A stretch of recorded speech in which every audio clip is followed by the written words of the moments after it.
and today I am joined by Simon Procter, Director of Music Services for Nordoff Robbins, for this Introduction to Music Therapy webinar. Before we begin, we have a few points for you. You should be able to see us and the PowerPoint presentation displayed on your screen. You should also be able to hear us, but we can't hear you. So if you experience any technical difficulties, such as sound quality issues, please let us know in the chat box and we'll make attempts to resolve the issue. This webinar is being recorded and will be available to view on the ISM's website at ism.org/webinars. There will be an opportunity to answer questions at the end of the presentation, so if you think of any questions during this webinar, please let us know in the questions box and we will attempt to answer as many of them as possible at the end. Now, without further ado, I will hand over to Simon for the presentation, so I hope you enjoy. Thank you, Maria. Okay, so I'm here today to talk about music therapy as a career, but also as a kind of work, as a musical kind of work. Music therapy is first and foremost about making music with other people. So I've entitled it Putting Collaborative Music Making to Work, in the sense that it's doing some work which is beyond the concert hall and beyond the classroom. So these are the things I'm going to whip through today. I could describe music therapy as all sorts of things with musical as the first word, but I've decided to focus on musical work, musical imagination and musical partnership. And I've got 3 little videos of music therapy in action, which I hope will demonstrate these in a variety of ways. Then I'm going to say a little bit about the Nordoff Robbins approach, what that is in the context of music therapy. And then a little bit at the end about working as a music therapist and training as a music therapist. And then there'll be some time at the end for questions. So first of all, music therapy as musical work. It might seem really obvious to some of you that music therapy is musical because it's got music at the beginning of its name. Sometimes it's not entirely obvious to people. So people might think of music therapy as another form of therapy with music in it. So physiotherapy or psychotherapy using music, both of which are perfectly valid, of course. But what I'm talking about today is a kind of way of using what music has to offer, how we can offer other people some of what we get out of music as musicians, even though they're not trained as musicians. And in many cases, even though they might find it very difficult to make music in a conventional sense. So the easiest way to explain this is to show you an example. So I'm going to start with an example of Mary and Tony. Tony is a music therapist, and she's working in a school for children with what's known as PMLD, that's profound and multiple learning difficulties.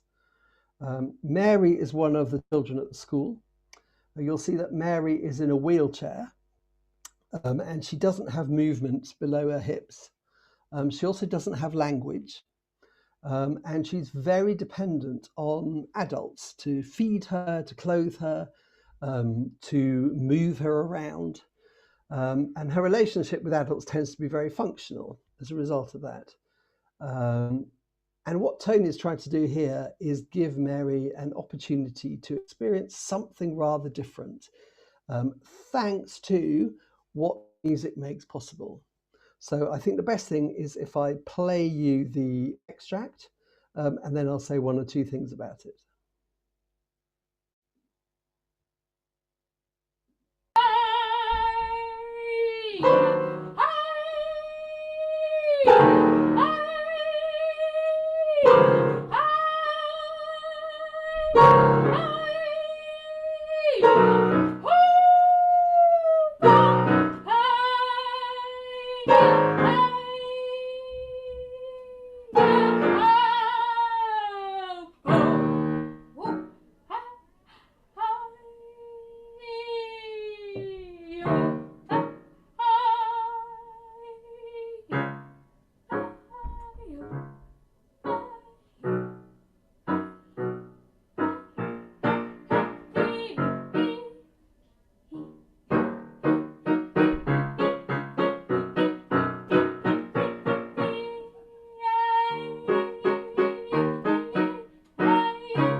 So I think you can see there that what we have here is Tony, a music therapist. She's a skilled musician.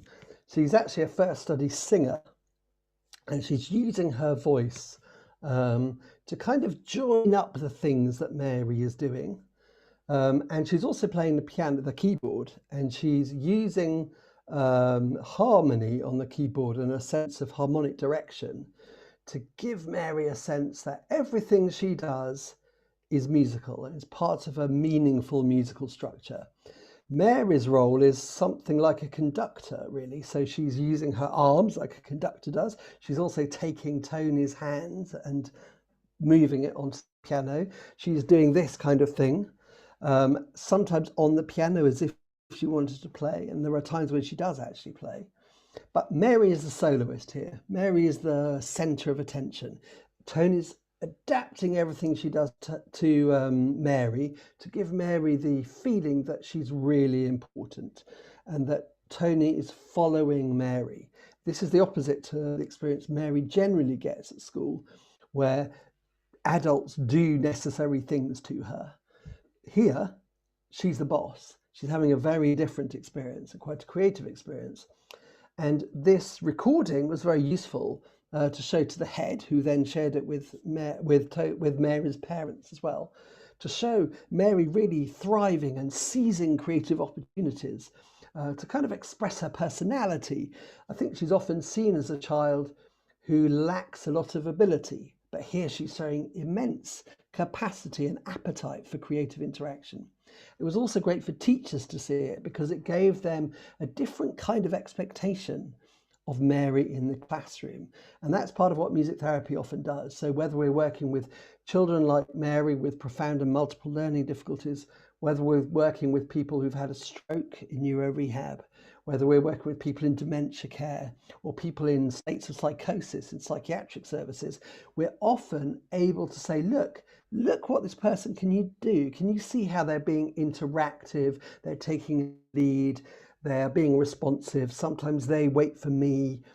People are able to do things in music that they're sometimes not able to do in words, for example.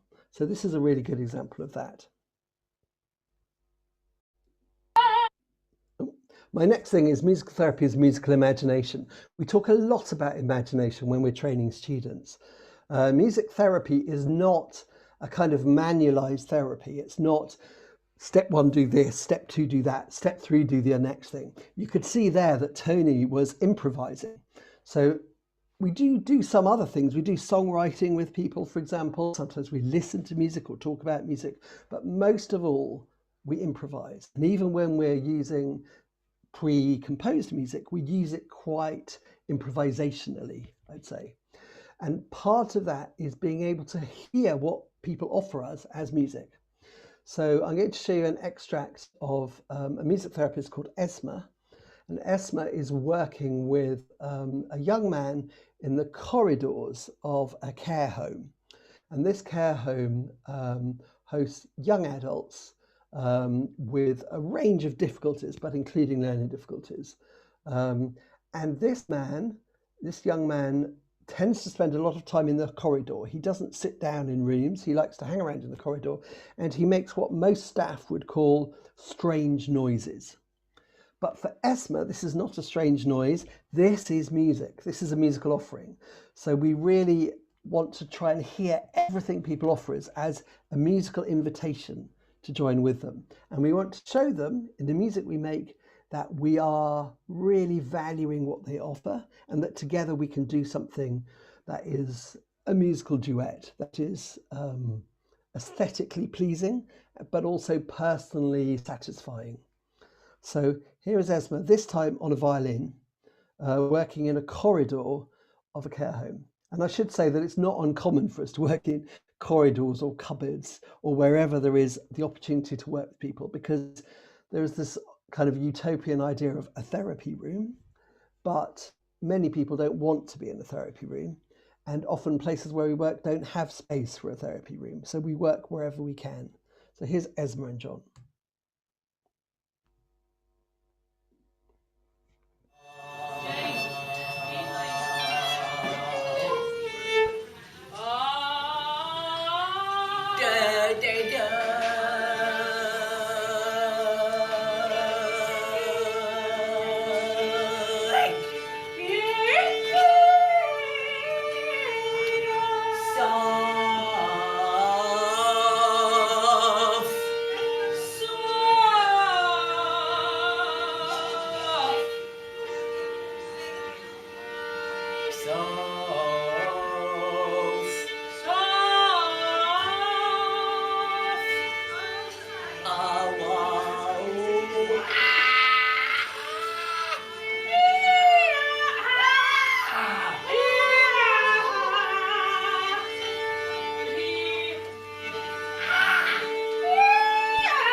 Okay, so there you see someone who would usually be described as uncommunicative and hard to engage, being both communicative and highly engaged.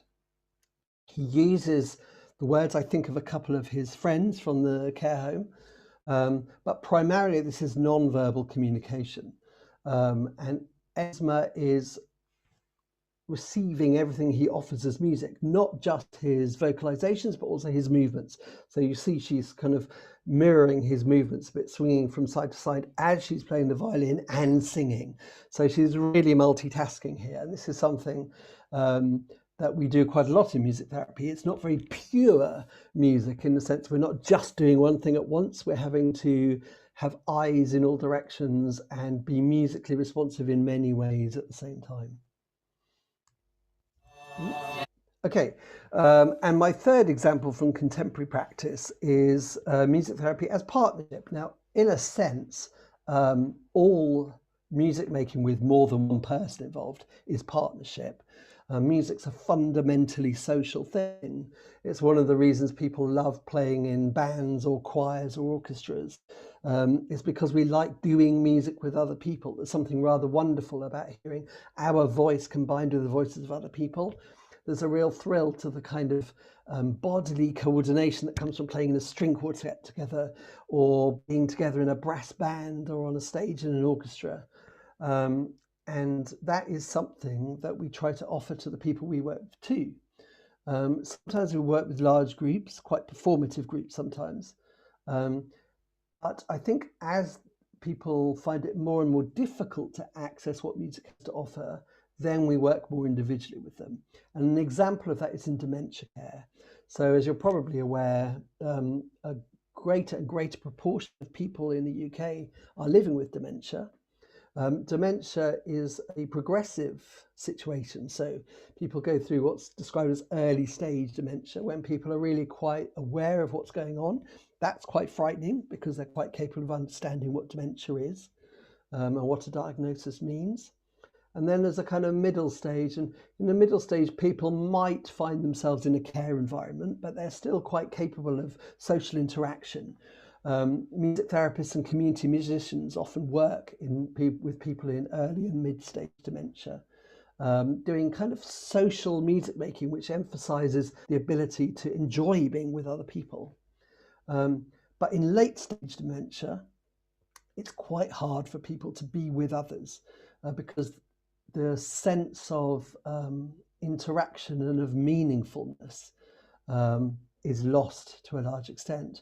And someone with late-stage dementia needs someone to really focus on them and really spend time and really show how they're focusing on them. And one way of doing this very naturally is with music.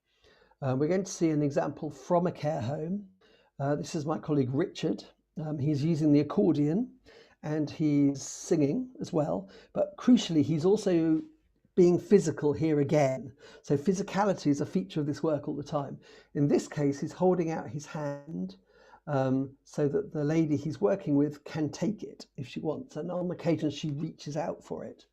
The accordion is a nice instrument because if you're sitting down, it's quite possible to play it with one hand and just use either the keys or buttons whilst using your voice. So the client we're going to see here is Kath, and Kath is a lady with a very rich life history. She was very capable, very intelligent, worked as a deputy head teacher of a school. So very successful, very capable, sociable. Almost all of that has gone. She's lost language pretty much. She's confined to a wheelchair now. She's very isolated. And although, of course, staff in the care home are very wishing to give her a warm experience, it's very hard to just sit next to someone and talk at them and not get much back. But in music, Richard can really work to involve her. He can wait for her for as long as necessary. And you'll see how his way of being with her, as well as the music he plays, is all about giving her a sense of what we call musical companionship.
Sing, sing, sing, sing. I'm singing, I'm singing, I'm singing.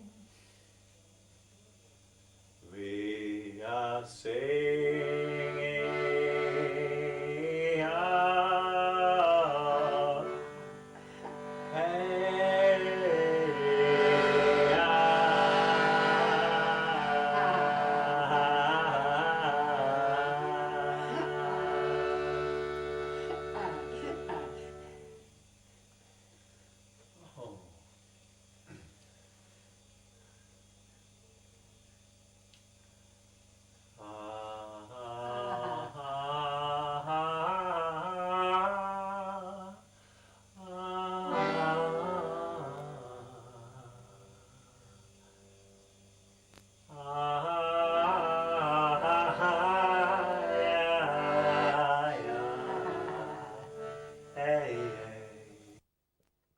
And this idea of companionship or even intimacy is very important in music therapy, especially when we're working one-to-one with people.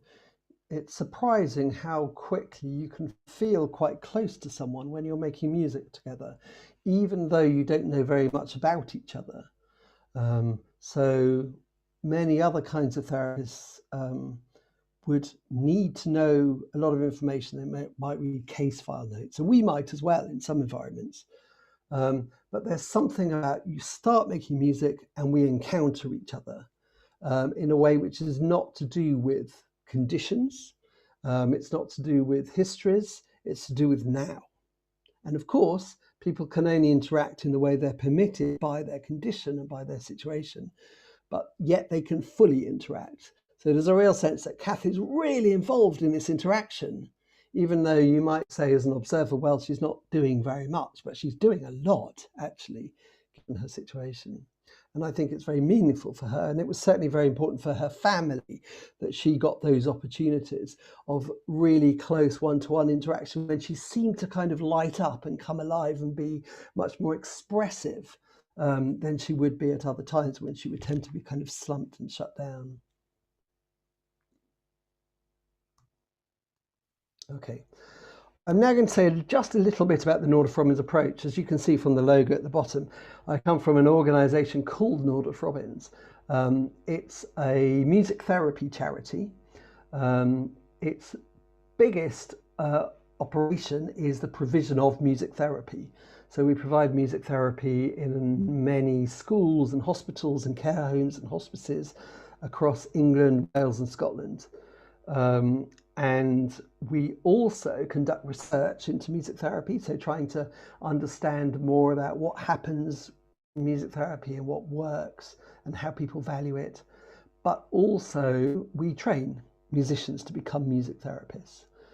We have a master's program, which I'll say a little bit more about in a moment. I'm going to talk generically about music therapy training. We also run a PhD program for music therapists and other kind of socially engaged musicians who want to research their work and build up their own research skills at the same time. But the Nordoff Robbins name comes from two two men who worked together from the 1950s to the 1970s. First is Paul Nordoff. Paul Nordoff was an American composer, pianist. He was a kind of contemporary of Bernstein in the kind of New York area, very into musical theatre, did quite a lot of composing. You can find some of his works around. Went through a stage where he was teaching at the Juilliard and decided there must be more that music can do than me just teaching all these very talented people to play the piano. What else can music do for people who are not privileged and highly talented? What does music have to offer to people in other places, people who would never come near a music academy? And that led him to travel to Europe, and in particular to go around anthroposophical schools. So I think what people tend to call Steiner schools, particularly Steiner schools for children with disabilities. And at one of those schools near Birmingham, he met Clive Robbins, who was a teacher of children with special needs. And they worked together to create this kind of improvisational way of working with people that really valued what they were already able to do. And I'm just going to show you a little clip of them working. This is from a long black and white documentary done by Norwegian television in the 1970s. They spent a couple of years working around Scandinavia. They got a research stipend from the Nordic Research Council. And as part of this, they worked in various schools. This is their first day in a school in Oslo. And they're doing things with the class as a whole. And then they invite the children one by one to come and have a go on their own. And so I'm just showing you this because it encapsulates quite nicely the sense of social occasion, but also the musical seriousness of this. So Paul Nordoff was this amazing pianist who could play Rachmaninoff concerto to them if he wanted, but he's not doing that. He's absolutely focused on the child he's working with all the time.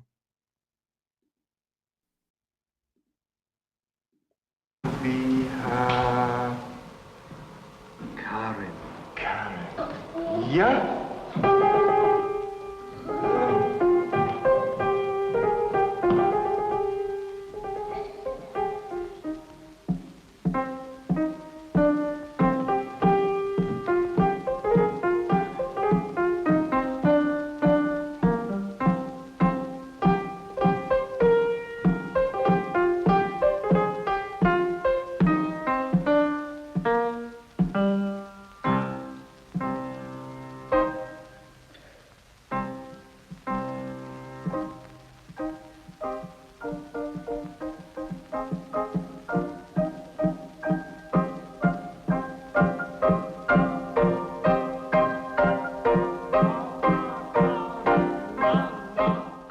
So there you get an idea of the kind of the way that Paul Nordoff is really focused. These two huge, tall men working with a little girl, but really focusing on the way she moves. So he's playing very simply before she gets to the drum. He doesn't hit the tonic until she starts playing the drum. So there's a real sense of, right, it really starts now. And when she plays the drum, they kind of miss each other and find each other. And then there's a moment of, oh, a break, a little bit of a crisis, we've lost each other, and each of them does something to try and find the other. So it's not just Paul Nordoff trying to find Karen. Karen's also changing her tempo to try and find Paul Nordoff, and then they find each other again, and then there's this kind of meeting of eyes. So within like 30 seconds, you've gone from, oh, this is something new and exciting, to, oh, we found each other, oh, we've lost each other, we've done some work, we've found each other again. So these things happen really quickly in music therapy. Okay, so Nordoff Robbins is described as an approach. It's not a method or a technique. It's more of an attitude to people in music, really. It's described as music-centered and person-focused. We tend to encourage our students to hear every person they work with as a fellow musician. It doesn't matter whether that person has completed a training as a pianist at a conservatoire, or whether this is a child with multiple learning difficulties who can barely move. In both cases, they're musicians, and you hear them and you respond to them as you would to a musician. However, you also need some understanding. So you need to understand how music making is a part of being human. So by that, I don't mean learning to play the piano and doing your grades. I mean the idea of the way we interact synchronously as human beings, the way we adjust to each other, how we can be melodic and rhythmic in our interactions day by day. And also helping people to grasp music's opportunities for thriving. So in each of those examples I played you, there's an opportunity that music makes possible for someone to do a bit more than people think they can. Or there are opportunities for people to try out something new. So very often when we work with groups and work towards performance, people tell us, I didn't know I could do something like that. And it's a really powerful experience for them. And also music making is a meaningful social act. It's not just something private, it's also something shared. And that's a kind of important learning about music from music sociology that we emphasize. If you're interested in it, there are lots of things you can read online, also books like this. There's a whole monograph series about the Nordoff Robbins approach. If you want one book to read about music therapy with adults, I would really recommend this book, Gary Ansdell, Music for Life. It's a series of case studies by a variety of therapists. And then here are some more recent books that you might find interesting about community music therapy, where we're working with people outside of the kind of clinical environment, but also thinking in a very community focused way about music. And the book in the middle by Gary and Tia Denora about how music therapy aids mental well-being, whether it's in a psychiatric institution or whether it's in everyday life. Finally, just a little bit about working as a music therapist. Music therapists get all over the place. So I think most people associate music therapy with autism, for example, and indeed there is a lot of work, particularly with young people with autism. But actually music therapists work in many other places. So they work in education, mainly special schools, but increasingly some mainstream schools as well. They work in neurorehabilitation services. So this is services for people who've had either a stroke or a TBI, a traumatic brain injury. The most common cause of a TBI is a road traffic accident. So someone has a car crash and their head is impacted, causing brain damage. So that can happen in medical wards, it can happen in specialist units and also in care homes. There's a lot of work in mental health services. Most of my work personally has always been in psychiatric services. So we work in a variety of hospital wards, including the kind of quite extreme end of locked forensic psychiatric wards and the special hospitals. But we also work in local psychiatric hospitals and in community mental health organisations, such as those run by mind groups, for example. We work increasingly in dementia care. As I was saying, there's a huge number of people living with dementia now, and the provision of music therapy within care home environments is very important. In long-term care for people with enduring conditions, for whom the social dimensions of music therapy are particularly important. In palliative care, which is predominantly within hospices. Hospices are not anymore just places where people go to die. They're also kind of thriving social hubs where people go to build networks and to celebrate being alive, even as life is coming towards an end. And some music therapists also work in private practice. I should say that work in private practice is it's a bit like working as a music teacher in private practice, that obviously you need a room where you can make noise, and for music therapy you need quite a range of instruments as well. The noises coming out of that room won't be quite as enjoyable as they are even with teaching. So it's not quite as easy as running a psychotherapy private practice, for example. In practice, I would say most music therapists work in settings where people already are, whether that's schools, care homes, hospitals, etc. Nordoff Robbins has a network of centres where we provide music therapy for example, for children who are brought by their parents. But that's a small part of the work we do. Okay, how do they work? They work improvisationally, co-creatively, collaboratively. It's necessary always to be thinking about the meaning of music for the people we're working with. We work with places and communities. So when we go into a care home, we're not just working with these 5 people, we're working with those 5 people, but we're also working with the care home as a whole, maybe doing some singing activities for everyone, maybe engaging the staff in a support group, ukulele lessons or whatever it is. We imagine musical pathways for people. So we're not just kind of treating people with music. We're also trying to think about how music could be an enduring support for people. So quite often we encourage people to learn to play the guitar and then play with other people, or to join a choir or whatever it is. We work with individuals and small groups and large groups, sometimes working to performance, but above all, this is musical work. And finally, training as a music therapist. So if you want to work as a music therapist, you need to learn to put your musicianship at someone else's disposal, which is quite a brave, radical thing to do, really. I think particularly classical music training is often quite insular. It's about me, my technique, what I do, and then I communicate it to an audience. Music therapy is very different from that. It's very in the moment, very alive. It's risky in a sense because we're coming close to people. You need to expand your musicianship to work with a wide range of people in a wide range of settings. So you may be an amazing Baroque oboist, but you are going to have to draw on reggae if you're going to work as a music therapist.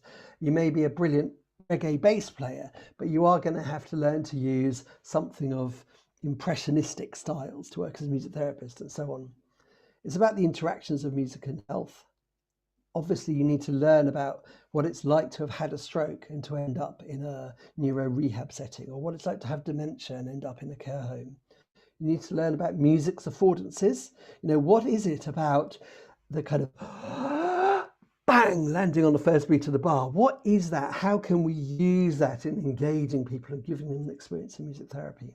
And then there's all the interprofessional stuff. And by that, I mean, you know, you've got to be able to talk to OTs, occupational therapists, and physios, and psychologists, and doctors, and nurses. So you need to understand something of what they do in these places too. So in terms of training, we run one of the courses in the UK, and I'll tell you about all the courses in just a minute. But each course will articulate who they're looking for slightly differently, but we're all regulated by the same government body. So there's some similarities as well. We're looking for musicians who are capable of making music companionably with others, who can draw on melodic and rhythmic and harmonic expertise, who can lead someone and accompany someone, be musically imaginative, who can cope in a musically unfamiliar situation and think about what they're doing musically. And then the other aspects, it's a master's program, so you have to show you're capable of working at master's level. That's usually done by having a bachelor level degree. However, if you don't have a bachelor's level degree, it doesn't mean the gate is shut. It just means you need to do something else to show you work at master's level. And the music therapy course people can usually give you some help and advice, thinking about how you can demonstrate that. You need to have some experience of working with people who might be clients in music therapy. That could be experience from your own family life. It could be from volunteering or from, you know, working in nursing or in care or in teaching or whatever. You obviously need to be passionate about making music with people. And also we interview people, and in that interview, we expect people to be quite well informed. We don't want you to launch into this having not really thought about it. So we want to check that you have made a kind of informed decision about this. The HCPC is a government-backed organisation which regulates allied health professions, including music therapy. It's there to protect the public, not to protect music therapists. And they regulate the trainings. So they approve music therapy trainings. And then once you're qualified, you must legally register with them and maintain your registration in order to work as a music therapist. The approved trainings in the UK are here. There are 3 in London. Then there's Cambridge, Bristol, Derby, Manchester, Newcastle. There's 1 in Scotland, 1 in Wales. There isn't a course in Northern Ireland, but there is one in Limerick in the Republic of Ireland. Nordoff Robbins unusually runs one course with 3 bases. So we teach in London on our own premises, Newcastle on our own premises, and Manchester at the RNCM. And that's it from me. So I'm really happy to answer any questions. I can see there are a few coming up. Thank you, Simon. Thank you for a very inspirational presentation. And yes, we do have some questions, so please keep them coming. We'll try to get through as many of them as possible. So let me start with a few. All of your examples involve the use of human voice. Is that a fundamental part of making musical connections with patients? Yes, I think it is. Voice is the one instrument we all have at all times and in all places, and it's also the most human, the most readily responded to thing that we can offer. So we expect all music therapists to use voice, even if they say, well, I'm not a singer. I'm definitely not a singer in a trained sense, but I use my voice a lot when I'm singing. And if you listen to recordings of my work, my voice sounds not brilliant, but the fact I'm using it means a lot, and it's about warmth and reaching out. So yes, voice is absolutely fundamental to this work. Would you say you'd have more the preponderance of, musicians who can play an instrument and sing at the same time is kind of, there's more of those than, I don't know, brass players or wind players? Or no, not necessarily. So we have lots of people whose first study is a brass instrument or a wind instrument. But we do then ask them also to have a harmony instrument. So usually it's piano or guitar. And then we would ask them to sing with that. Sure. So you can do lovely work. We have colleagues who do, play trumpet. Think of someone who plays bassoon. Obviously you can't sing when you're playing these instruments, but they can also play guitar or piano and sing at the same time. And in fact, one of the things we ask people to do when they apply to the course is, as well as sending us a recording of themselves playing their first instrument, is to record themselves accompanying themselves singing a song. Mm-hmm. Just to show that this is something that matters. Perfect, thank you. Right, let's see. There's someone else saying thank you very much, and it's very inspirational and very nice to see the power of music in action.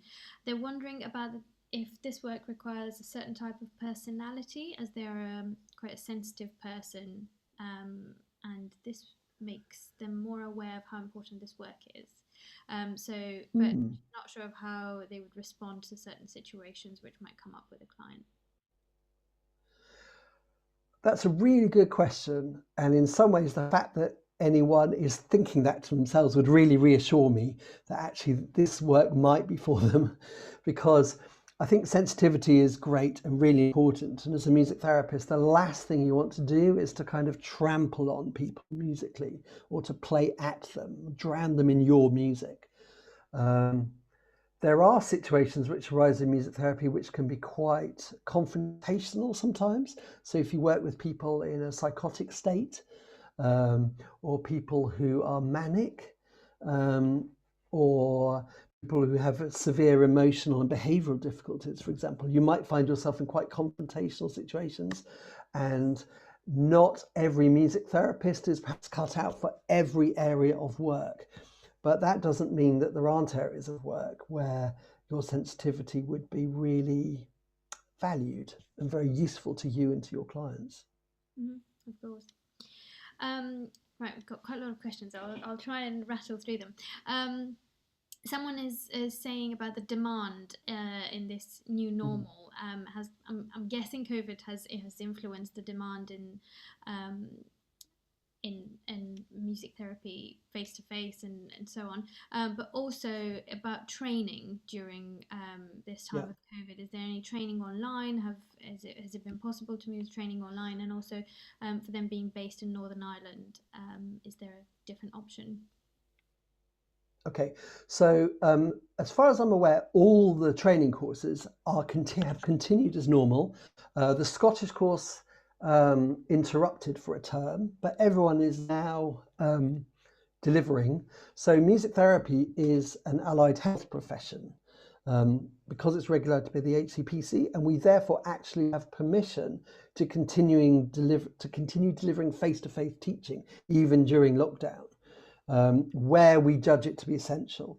So whereas, for example, we normally do 2 days a week face-to-face teaching, 1 day a week placement, and then a day a week where people are doing their private study, reading, writing, practicing. We've reduced that to 1 day a week of face-to-face, 1 day a week of online teaching, and then placements. Some placements are continuing face-to-face and some are online. And that's really dependent on the settings. And some settings are just not set up for online work.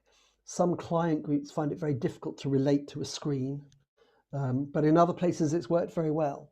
So I think it's horses for courses a bit. Each course has handled it slightly differently, but for most courses, some face-to-face elements are still continuing, some face-to-face placements are continuing, but where that's impossible, so for example, students who are shielding, it's possible to arrange things to be done online. As for Northern Ireland, I don't know where you are or how easy it is to get to Limerick, but I would, if you're interested in training and Limerick's a possibility, I'd recommend talking to Hilary, who runs the course in Limerick, or you can talk to us or anyone else you want to in the UK about how you might manage it. But essentially, because of the kind of level of practical, musical, personal skill, we do want to work face-to-face with people at least some of the time. Mm-hmm. I know that Limerick is moving towards something of a blended approach even after COVID. So that might be quite a good option, actually. Mm-hmm. Super, thank you. We've got a couple of questions about how the training usually lasts, how long it lasts. And also someone's asking about opportunities to volunteer to help establish music therapists in that work, if that's a good way to get involved and if that's an option. Yeah. So the training is set, the length of it is set by the HCPC. So it's a 2-year master's full-time or a part-time equivalent of that. So we only run a full-time version of it. Some places run a part-time. So the course in Bristol is a part-time course. I think it takes 3 and a bit years part-time. So all the courses are either full-time or a slightly longer part-time version of that. So what was the second bit? Sorry, it was volunteering. Volunteering to help establish music. Yeah.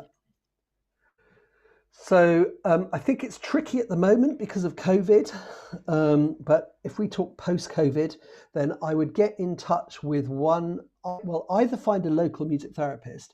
So if you go on the HCPC website, there's a register and you can find music therapists according to parts of the country, or contact one of the larger music therapy organisations. So Nordoff Robbins is the largest charitable organisation. But there are also some commercial organisations providing music therapy, and their capacity for volunteers will be limited, but it's possible. Another way round is if you know you particularly are interested in like work with children in schools, is to volunteer within a school that has music therapy, and then you can be like the classroom assistant that knows the children that comes to music therapy, and that's a very useful way of getting some broader experience as well. Sure. Okay. Let's see. It's so hard to try and go through all of them and see which one to choose. Do you send any music therapists in prisons? Yep, there are some music therapists working in prisons. It's not It's not a huge scene in the UK. It's more developed in other countries. So actually, one of our PhD students at the moment is working in prisons in Norway. It's more developed in the States as well.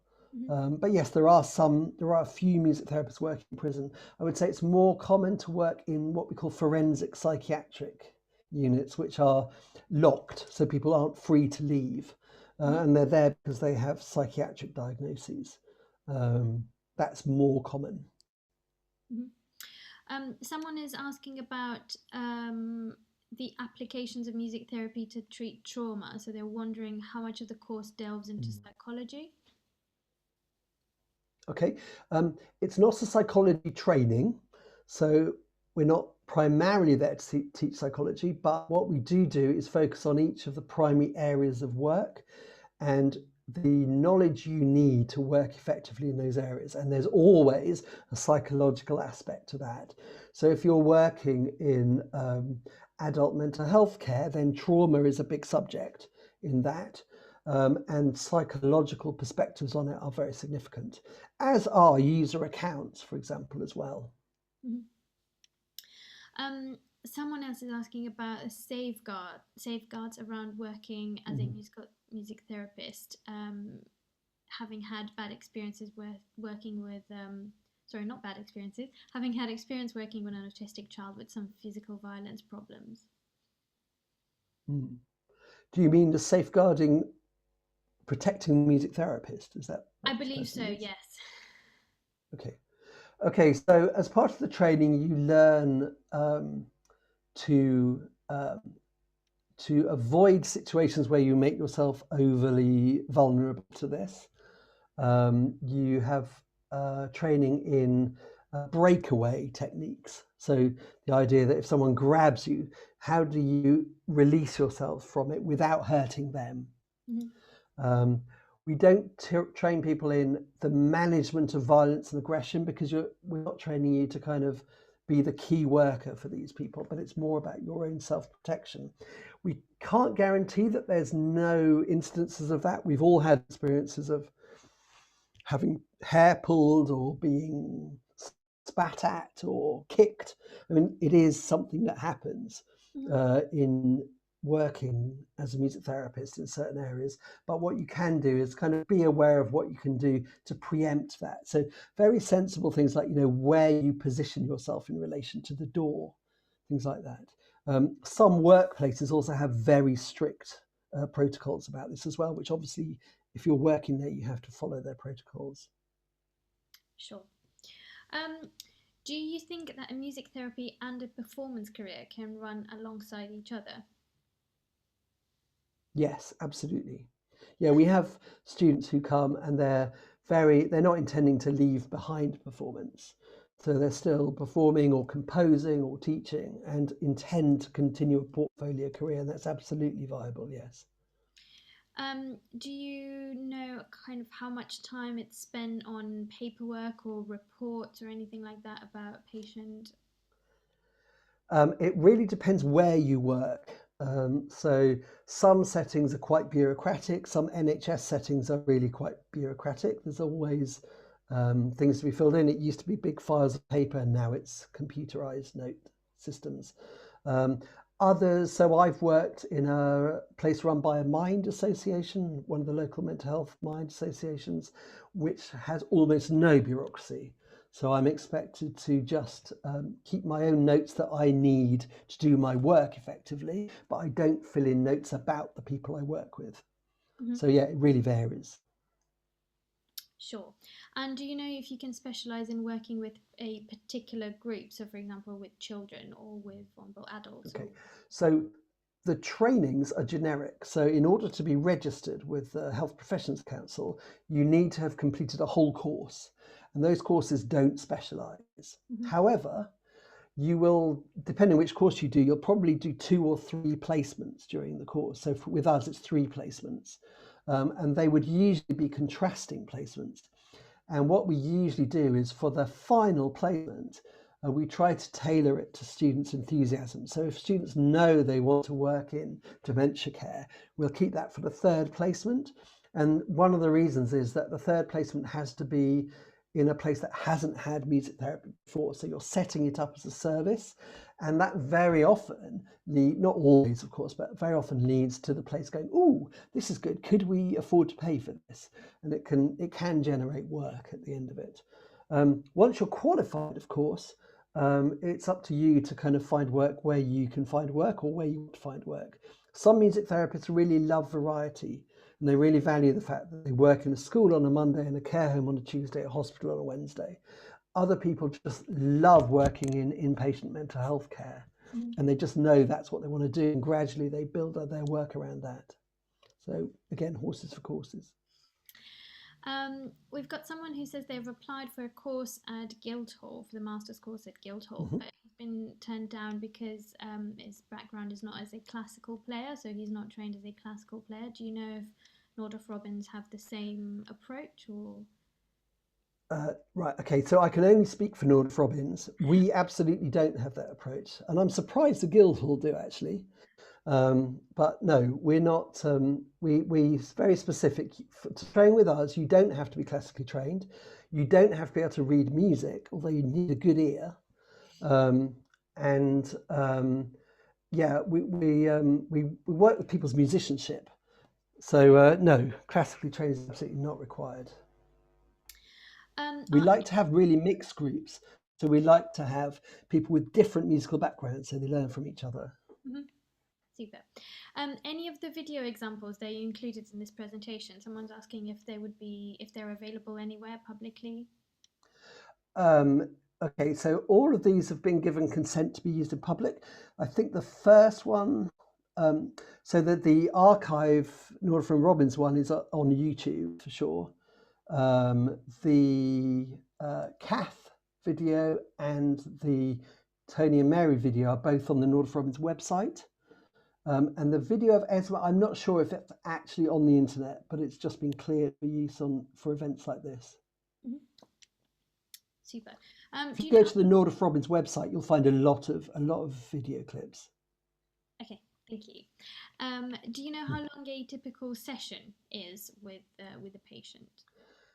It really depends where you work. Also, how old they are, how long their attention span is. So when we work with really little children, they can be very short. We might do 10, 15 minutes.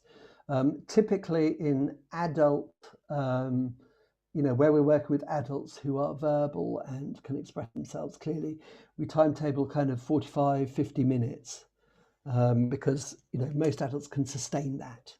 But it doesn't make sense for someone who can't sustain the attention to have such a long session. So it'll vary. Also, when you work in places like dementia care homes, you can't always schedule sessions like that. So people may be asleep when it's their time for a session, or you bump into someone and they're suddenly awake and eager for a session. So you kind of have to wing it a bit. It's a bit less predictable there. Of course. Is there an age barrier to the training, and what are the job prospects like? Okay, there is no age barrier.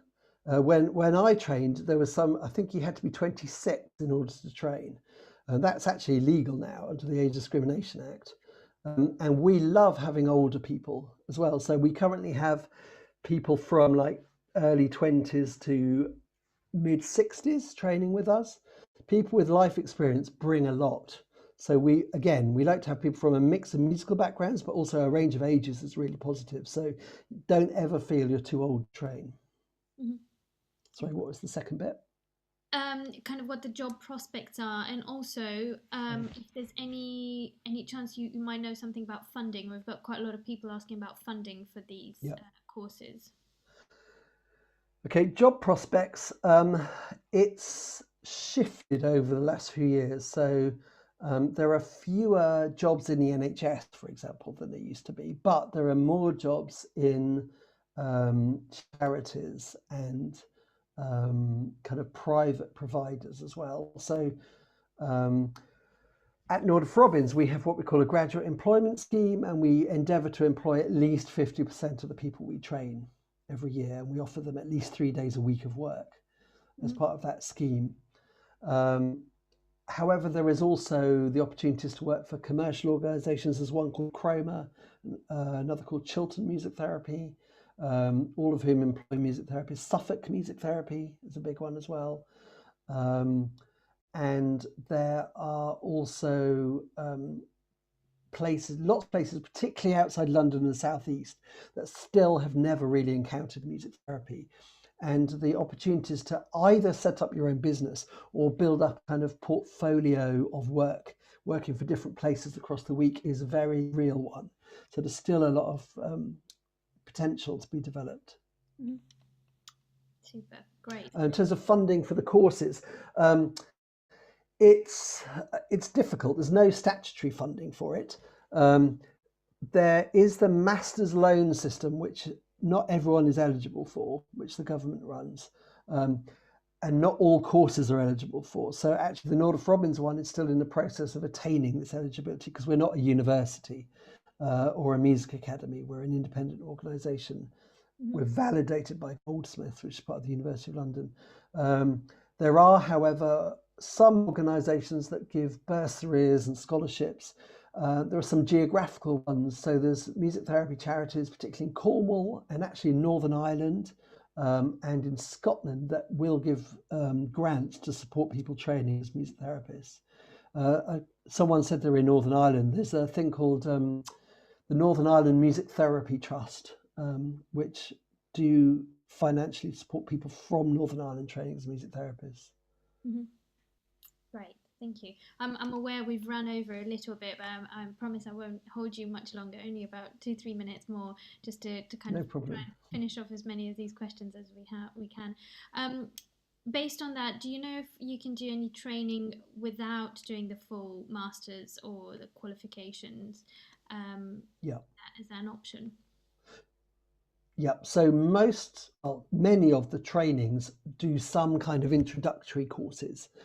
It's all a bit different now with COVID, of course, but we usually run short courses, and we do a kind of introduction to Nordoff Robbins. And we also do an introduction to improvisation, particularly for kind of more classically trained people who are a bit nervous about improvising before they train. I think Roehampton also does an introduction. I think the Guildhall does one as well. And we do ours around the country usually, but they're not happening at the moment. We are, however, about to launch some introductory kind of informational courses on FutureLearn, which is one of these online learning platforms which are free to access for anyone, anywhere. Mm-hmm. Great. But they obviously don't qualify you. Yes, of course. Someone else is asking about, they would like to get an idea about what music therapy is going on in their area, and what amount of work would be available once they would qualify. Is there a way of doing this? Do you know? Yes, so there are two ways really. One is to go to the BAMT website, so that's BAMT, which is the British Association for Music Therapy. And it's not very complete, but they do have information about some services in there in each geographical area. There's a map. As I say, it's not very complete, but there is information there. Also, as I mentioned before, the Health and Care Professions Council, HCPC, their website has a register. And I think you can access that geographically and ask for different parts of the UK and find out who's registered in which area of the country. Mm-hmm. So then you can talk to someone in your local area. If you want more information about that, you can always contact Nordoff Robbins as well, because we work regionally and we can give you some information about what's going on in your neck of the woods. Okay, super. Someone's actually asking a question that I might be able to answer about the ISM insurance. So the ISM Public Liability Insurance package does cover you as an ISM member in any thing you do as a musician. So whether it's teaching, performing, as a music therapist, so the public liability insurance does indeed cover you for that. We're also aware that some places, as a music therapist, might ask you to have a professional indemnity insurance, which is different and it's not part of the public liability package that we offer. However, there is a discount that you can access through the ISM as an ISM member for professional indemnity insurance. If you want to find out more, there's more information on the website, or you can send us an email on membership@ism.org, and we'll pick that up and we'll be able to assist you with that. Thank you very much. I'm aware I haven't gone through every single question, but we'll go back through them and hopefully manage to answer some of them a little bit. And if there's anything else that we've forgotten, I'll send them to Simon, and we'll try and get back to you as soon as possible. So thank you very much, Simon. Again, thank you for all of you sending questions and for watching. I hope you enjoyed. I hope you had a lovely afternoon. And the video will be available. I'll attempt to add it on the website by the end of the day, but it definitely should be there by tomorrow, so you'll be able to rewatch it. And if you have any questions, you can contact us at the ISM website and email address. And yeah, thank you again, Simon. Thank you for the presentation. And we hope to see you at another webinar soon. Thank you. Have a lovely afternoon.